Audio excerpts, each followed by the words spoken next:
ആദ്യം തന്നെ ഒരു കുക്കറിലേക്ക് കഴുകി വൃത്തിയാക്കിയ ബീഫ് ചേർത്ത് കൊടുത്തിട്ട് 1/2 ടീസ്പൂൺ മഞ്ഞൾപ്പൊടി, 1/2 ടീസ്പൂൺ ഉപ്പുപൊടി, കുറച്ച് കറിവേപ്പില, 2 ടീസ്പൂൺ വെളിച്ചെണ്ണ എന്നിവ ചേർത്ത് നല്ലപോലെ തിരുമ്മി വെള്ളം ഒഴിക്കാതെ തന്നെ വേവിച്ചെടുക്കാം.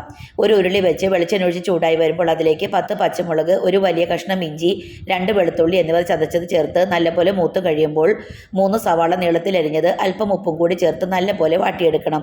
അതിലേക്ക് 2 ടീസ്പൂൺ മല്ലിപ്പൊടി, 1 ടീസ്പൂൺ മുളക് പൊടി, 1/4 ടീസ്പൂൺ മഞ്ഞൾപ്പൊടി എന്നിവ ചേർത്ത് നല്ലപോലെ പൊടികളുടെ പച്ചമണം മാറി വരുമ്പോൾ 2 തക്കാളി ചെറുതായി നുറുക്കിയത് കൂടി ചേർത്ത് കൊടുത്ത് നല്ലപോലെ വാട്ടിയെടുക്കണം. അതിലേക്ക് വേവിച്ചെടുത്ത ബീഫ് ചേർത്ത് കൊടുത്തിട്ട് ഒരു 10 മിനിറ്റ് ചെറിയ തീയിൽ ഒന്ന് വേവിച്ചെടുക്കണം.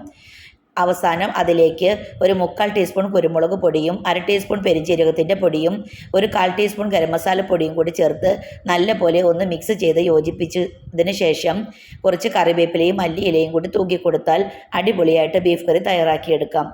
വീഡിയോ ഇഷ്ടപ്പെട്ടാൽ പ്ലീസ് ഒന്ന് സബ്സ്ക്രൈബ് ചെയ്യണേ.